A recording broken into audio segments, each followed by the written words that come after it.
Somewhere, something incredible is waiting to be heard. Sound is an expression and has been used for millennia to communicate a message from one being to another.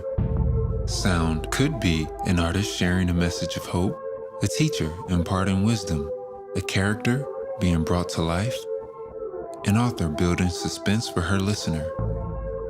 Or sound could even reach out into the cosmos and share the story of who we are.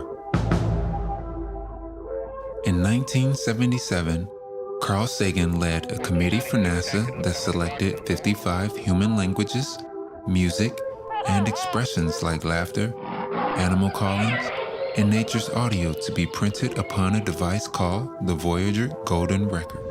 This record was launched into space with the intention of being the first possible point of contact with other intelligent life. To this day, the record continues to traverse the cosmos and introduce the rich multitude of life as we know it. Sound's power is immeasurable.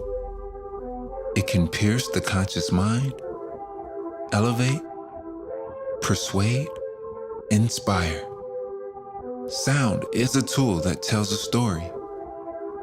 What's yours? Cosmic Recording Company. The universe awaits.